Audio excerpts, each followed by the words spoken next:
ரொம்ப நாள் முன்னாடி நடந்த ஒரு கதை. ஒரு சின்ன கிராமத்துல ஆகாஷ்னு ஒருத்தன் வாழ்ந்தான். ஆகாஷோட குடும்பம் ரொம்ப சிம்பிள். அவங்களுக்கு ஒரு சின்ன வீடு தான். ஆகாஷ் டே அண்ட் நைட் பக்கமா கஷ்டப்பட்டு வேலை பண்ணிட்டு தன் குடும்பத்துக்கு சாப்பாடு சம்பாதிச்சான். ஆனா ஆகாஷோட லைஃப் சிம்பிளா இருந்தாலும் அவனோட மனசு ரொம்ப பெருசு. அவன் எப்பவும் மத்தவங்களுக்கு ஹெல்ப் பண்ண ரெடியா இருப்பான். கிராமத்துல எல்லாரும் அவனோட நேர்மை, ஹானஸ்டி தயவு, கைண்ட்னஸும் ரொம்ப அப்ரிஷியேட் பண்ணுவாங்க. ஆகாஷோட ஒரு ஹேபிட் என்னன்னா, யாருக்காவது ஹெல்ப் வேணும்னா உடனே ஹெல்ப் பண்ணுவான். வயல்ல வேலை பண்ணிட்டு இருக்கும்போது ஒரு டாக் நல்ல பசியோட வந்துச்சு. உடனே அவனோட டிஃபன்ல இருந்து ரோட்டி கொடுத்தான். ஒரு வழிப்போக்கன் பசியோட இருந்தா அவனுக்கும் சாப்பாடு ஷேர் பண்ணுவான். ஆனா ஆகாஷோட மனைவி பிரியாக்கு இந்த ஹேபிட் பிடிக்கல. அவ அடிக்கடி சொல்லுவா, ஆகாஷ், உன் ஜெனராசிட்டினால நம்ம வீடு தான் எம்டி ஆயிடுது. கொஞ்சம் நம்மள பத்தியும் யோசிச்சுக்கோ. ஆனா ஆகாஷ் எப்பவும் சிரிச்சிட்டு சொல்லுவான், பிரியா, பசிக்கிற வயிறு தான் உலகத்துல பெரிய எதிரி. நம்ம யாருக்காவது ஹெல்ப் பண்ண முடிஞ்சா பண்ணலாமா? கடவுள் எல்லாம் பார்த்துக்கிட்டு தான் இருக்காரு. ஒரு நாள் மதியம் நேரம் ஆகாஷ் வீட்ல ரெஸ்ட் எடுத்துட்டு இருந்தான். அப்போ வீட்டு வாசல்ல ஒரு வயசான துறவி ஒருவர் ஐயா ஐயான்னு கூப்பிட்டாரு. அவங்க குரல் ரொம்ப வீக்கா இருந்தது. 2 நாள் பசியோட இருந்தா மாதிரி. பிரியா விண்டோல பார்த்துட்டு இதோ வந்துட்டாங்க. இப்போ வீட்ல இருக்கிற மிச்ச சாப்பாடு போயிடும். ஆனா ஆகாஷ் அந்த வேர்ட்ஸை இக்னோர் பண்ணிட்டு டோர் ஓபன் பண்ணான்.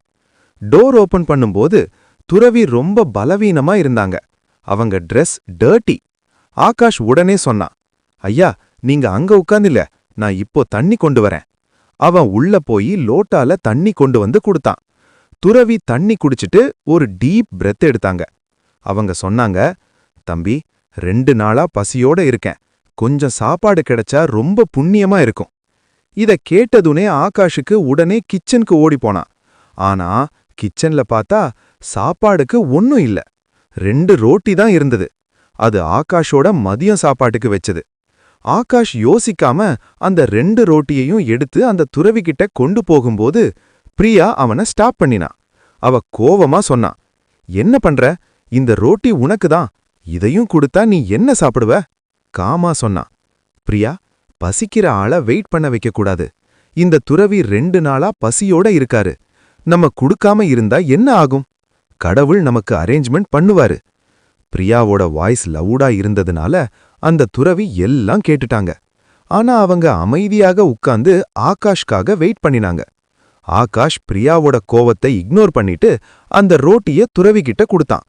ஐயா, இத சாப்பிடுங்க. இது நம்ம வீட்டு பெஸ்ட் ஃபுட். துறவி ரொம்ப பசியோட இருந்ததுனால ஒன்னும் பேசாம ரோட்டி சாப்பிட்டுட்டாங்க. சாப்பிட்டுட்டு தண்ணி குடிச்சிட்டு கொஞ்ச நேரம் ரெஸ்ட் எடுத்தாரு. கொஞ்ச நேரம் அப்புறம் அந்த துறவி போகறதுக்கு முன்னாடி அவர் ஆகாஷ பக்கத்துல கூப்பிட்டாரு. அவங்க பேக்ல இருந்து ஒரு கோல்டன் பவுல் எடுத்து ஆகாஷ் கிட்ட கொடுத்தாரு. ஆகாஷ் ஷாக் ஆயிட்டான். துறவி சொன்னார், இத வெச்சுக்கோ. லாஸ்ட் வீக் நான் ஒரு ராஜா கிட்ட போயிருந்தேன். அவன் இத எனக்கு தானமா கொடுத்தான். ஆனா இது எனக்கு யூஸ் இல்ல. நான் இந்த பவுலுக்கு தகுதியான ஆள் தேடி இருந்தேன். இன்னைக்கு உன்னை பார்த்ததும் தெரிஞ்சிடுச்சு.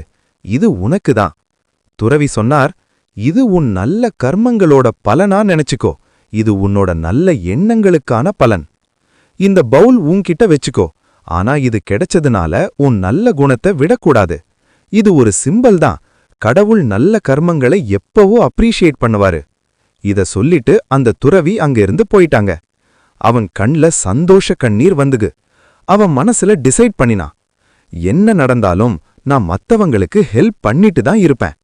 நண்பர்களே, கர்மா இஸ் பூமராங். ரிட்டால் எக்ஸ்பெக்ட் பண்ணாம நல்ல வேலை செய்யற ஆளுக்கு கடவுள் ஏதாவது ஒரு வழியா பலன் கொடுப்பாரு. நம்ம நல்ல கர்மங்களை செய்யறத நிறுத்தக்கூடாது. உங்களுக்கு இந்த கதை பிடிச்சிருந்தா லைக் பண்ணுங்க, கமெண்ட் பண்ணுங்க, ஷேர் பண்ணுங்க. மறக்காம சப்ஸ்கிரைப் பண்ணுங்க. இந்த மெசேஜ் எல்லார்கிட்டயும் சேரணும்.